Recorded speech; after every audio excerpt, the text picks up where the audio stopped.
Yang sangat saya hormati, bersama kami hadir di sini Pak Menteri Pertahanan Jenderal Purnawirawan Syafri Samsudin, Panglima TNI Jenderal Agus Subianto, Kasau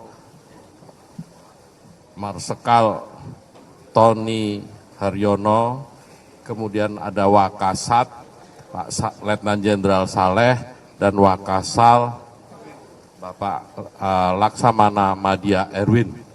Hadir juga Pak Dev, Wakil Ketua Komisi 1.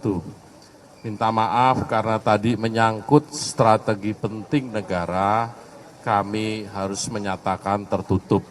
Tetapi kalau poin-poinnya silahkan ditanyakan ke Pak Menhan atau Panglima TNI, termasuk rencana besar kita mengirim pasukan penjaga perdamaian ke Gaza yang jumlahnya sekitar 20.000 personel. Saya persilahkan Pak Menhan, nanti Panglima menambahkan, dan sekiranya ada teman-teman yang ingin menanyakan langsung ditujukan kepada siapa. Saya persilahkan Pak Menhan.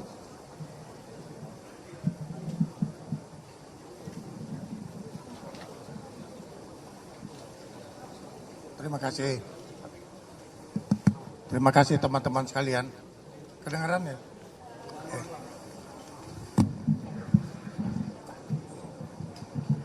Terima kasih teman-teman sekalian.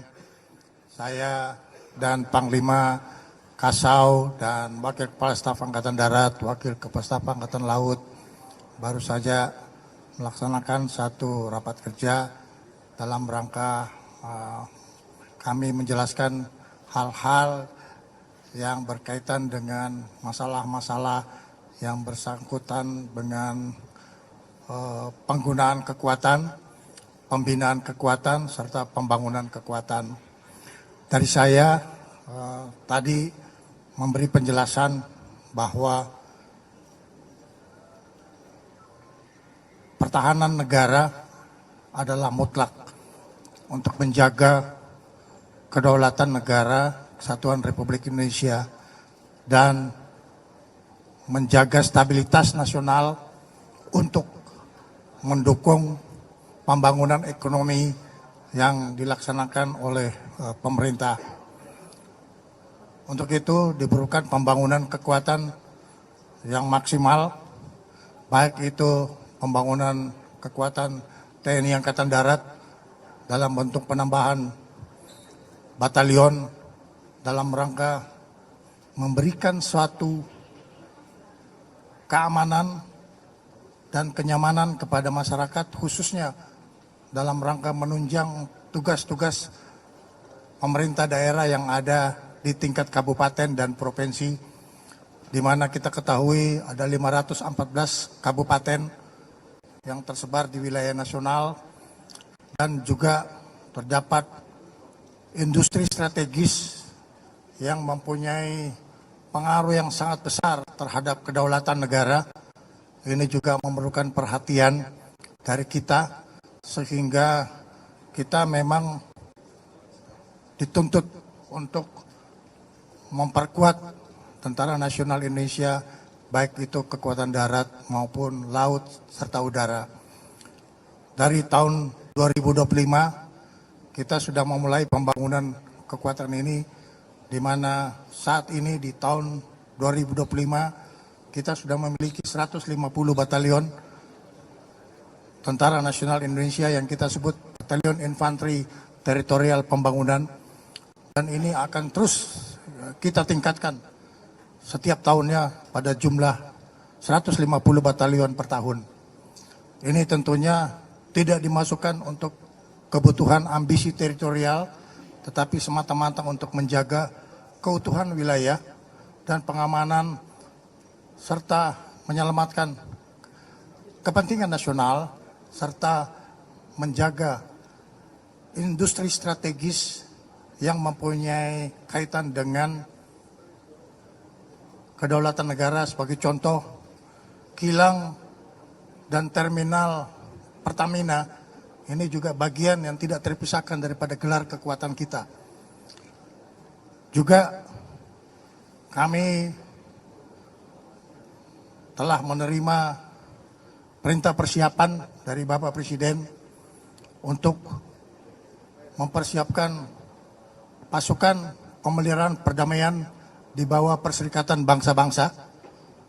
Jadi kita akan membawa mandat Perserikatan Bangsa-Bangsa, dan ini pasukan ini secara substansi dipersiapkan oleh Panglima TNI, tetapi spesifikasi penugasan akan kita berdayakan untuk kebutuhan kemanusiaan dan juga rehabilitasi dari konstruksi-konstruksi yang telah mengalami kerusakan.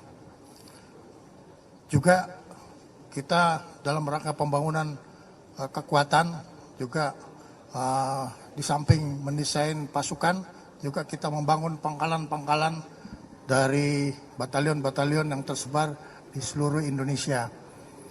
Ini mendapatkan satu respon positif dari bapak-bapak dan ibu-ibu anggota Komisi 1 DPR.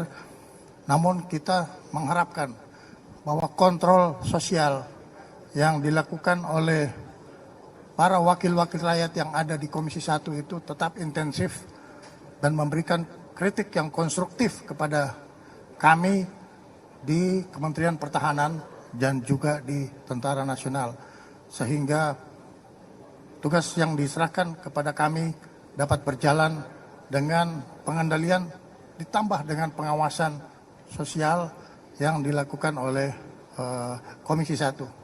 Saya persilakan Panglima memberikan penjelasan yang bersifat substansial.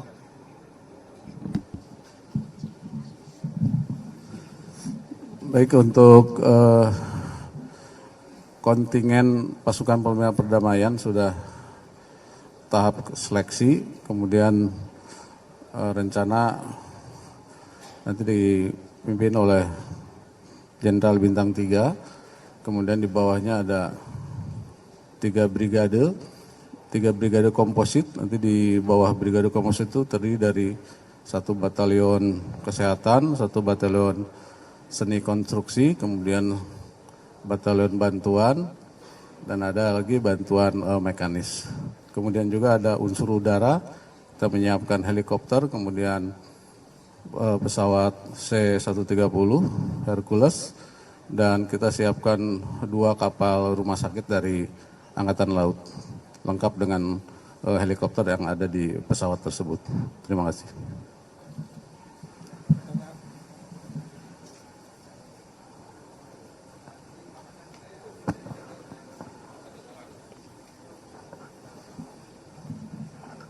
Izin Pak Menhan, saya Amir dari IDN Times. Saya ingin meminta penjelasan lebih lanjut terkait tadi soal penugasan TNI di daerah-daerah vital seperti industri kilang minyak dan sebagainya. Itu sejak kapan nanti penugasannya dan disebar di titik mana saja? Dan kedua, apakah itu juga bagian dari OMSP kalau kita mengacu lagi ke Undang-Undang TNI yang disahkan di awal tahun ini? Dan mungkin kepada Pak Panglima untuk pemberangkatan ke Gaza itu ditargetkannya kapan Pak? Dan nanti seleksinya itu tahapannya seperti apa saja begitu? Terima kasih banyak. Pak Menhan, izin jawaban. Tugas-tugas pengamanan instalasi strategis khususnya yang dimiliki oleh Pertamina ini juga bagian dari OMSP dan ada di dalam revisi Undang-Undang TNI yang 14 pasal itu. Kita akan laksanakan ini terhitung mulai Desember dengan menugaskan pasukan-pasukan dari TNI Angkatan Darat dan juga akan dipantau oleh Badan Intelijen Strategis untuk bisa mengetahui hal-hal yang mungkin perlu kita ketahui sebagai satu ancaman yang potensial yang mungkin muncul sehingga kita bisa mengantisipasi pengamanan secara fisik. Untuk rekrutmen pasukan, yang pertama adalah tes kesehatan, tentunya memiliki kesehatan yang baik, kemudian juga fisik yang baik, psikologi juga. Kemudian apabila sudah ada kejelasan, kita akan kirim personil RIKI ke sana untuk pendahulu, untuk memastikan situasi kondisi di sana dan penempatan pasukan di sana. Terima kasih. Terima kasih. Yang perempuan, yang cewek. Terima kasih Pak Menhan. Perkenalkan saya Dian dari Tempo. Saya ingin tahu apakah saat rapat tadi juga membahas tentang kondisi pengamanan di Papua, mungkin kalau juga disinggung.